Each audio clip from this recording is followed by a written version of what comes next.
JMP जी, आस्था, विश्वास, श्रद्धा का पर्व छठ बहुत धूमधाम से बिहार से प्रारंभ हुआ। झारखंड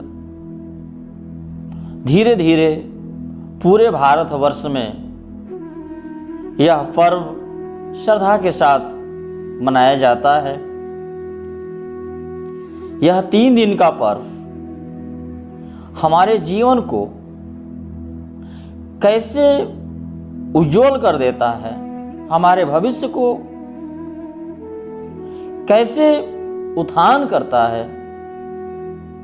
यह व्रत अपने आप में बहुत ही प्रभावकारी है।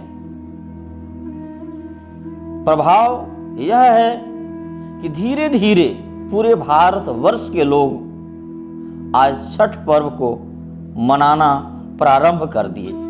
यह छठ पर्व जो है भगवान सूर्य का जो पूजा है, यह सिर्फ वर्तमान का नहीं है, भूत काल से है। यह कर्ण, महाभारत में कर्ण ने भी भगवान सूर्य का उपासना किया था और वह जल में खड़ा होकर भगवान सूर्य को उपासना करते थे। कर्ण, जो कर्ण भगवान सूर्य का उपासना किए, आज जो है इतिहास में उनका नाम बहुत आदर के साथ लिया जाता है। कवच कुंडल जो है कर्ण को भगवान सूर्य से प्राप्त हुआ। द्रौपदी ने भी भगवान सूर्य का तपस्या किया था। उस समय जब उन्हें भोजन के लिए बहुत ही कठिनाइयों का, भोजन प्राप्त नहीं होने के कारण बहुत ही कठिनाइयों का सामना करना पड़ रहा था, तो उन्होंने भगवान सूर्य का आराधना किया और भगवान सूर्य प्रसन्न होकर उन्हें कहे कि वर मांगो। वर में उन्होंने कहा कि मुझे और कुछ नहीं चाहिए प्रभु, मुझे जो है भोजन की बहुत समस्याएं हो गई हैं, मुझे भोजन की व्यवस्था कर दें, जो कि भोजन मैं पूरे परिवार को कराऊं और मेरे पास जो भी आए मैं उसे भी भोजन करा सकूं। लोक कल्याण हेतु उन्होंने भगवान सूर्य से प्रार्थना किया और भगवान सूर्य ने उन्हें अक्षय पात्र दिया, अक्षय बटुलिया दिया, जिसमें से एक बटुलिया दिया और एक कलछुल दिया। जिस अक्षय पात्र में भोजन बन जाने के बाद जब तक द्रौपदी भोजन नहीं कर लेती थी तब तक उसमें से भोजन नहीं घटता था। तो वह भगवान सूर्य का उपासना उन्होंने किया और भगवान सूर्य ने अक्षय पात्र दिया। जो षष्ठी का व्रत जो माना जाता है, छठी मैया जो कहा जाता है, षष्ठी मैया कहने का कारण कि छठवीं तिथि होता है, इसलिए छठी मैया का नाम दिया जाता है। जो कि नवरात्र में षष्ठी तिथि के दिन कात्यायनी की पूजा होता है और कात्यायनी माता जो है अपने बच्चों को, उनके जितने संसार में बच्चे हैं, ब्रह्मांड में बच्चे हैं, उनको जीविकोपार्जन का साधन देती हैं, व्यवस्था देती हैं, उन्हें कष्ट न हो, वह कात्यायनी माता उनके सारे मनवांछित फल को पूर्ण करती हैं, उस बच्चे के अभिलाषा को पूर्ण करती हैं। इसीलिए जो है यह पर्व में छठी मैया का भी नाम आता है।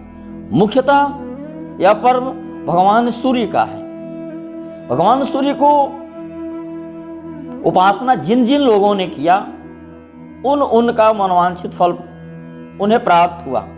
वेद में भगवान सूर्य की महिमा जो है लिखा गया है कि बगैर सूर्य का जो है जगत, सूर्य जो है जगत के प्राण है।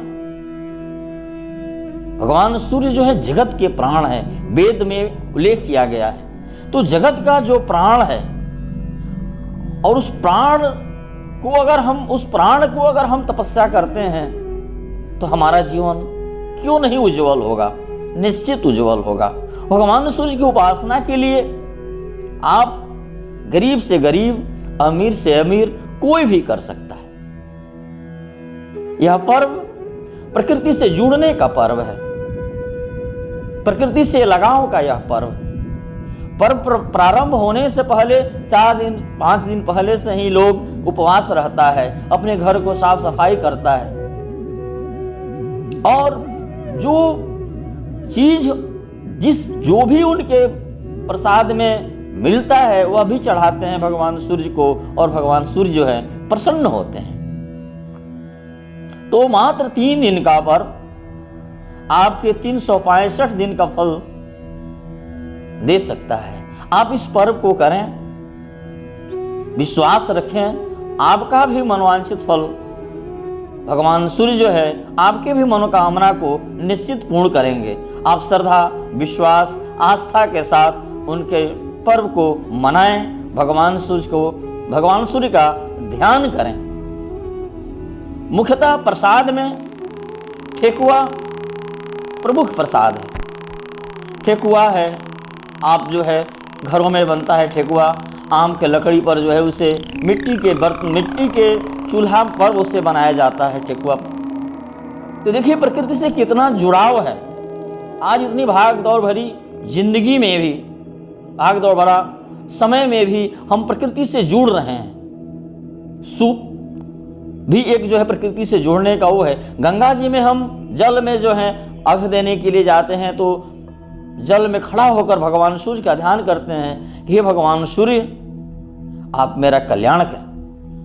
तो ये प्रकृति से जुड़ने का एक सामाजिक एक दूसरे से जुड़ने का भी यह पर्व है, एक दूसरे से लगाव का भी यह पर्व। तो इसमें यह ध्यान रखना चाहिए कि वो जो ईख है, ईख 5-11 हो, कम से कम 11 नहीं तो 5 ईख होना चाहिए। इसमें नारियल होना चाहिए, सेब होना चाहिए, अनार भी, लाल फल है अनार भी होना चाहिए। और जो आप सूप पर जो वस्त्र ओढ़ाते हैं, पीला वस्त्र ओढ़ाते हैं, तो उसमें जो है आप लाल वस्त्र ओढ़ाएं, क्योंकि भगवान सूर्य को लाल पसंद है। जो कि भगवान सूर्य को अर्घ्य में जो है लाल फूल दिया जाता है, गुड़ शहद से जो है कि अर्घ्य दिया जाता है। तो लाल पुष्प मिले तो लाल पुष्प भी जो है अपने जो सूप है उसमें रखें, भगवान को अर्घ्य देने के समय उस फूल से भी अर्घ्य दें जल में डालकर।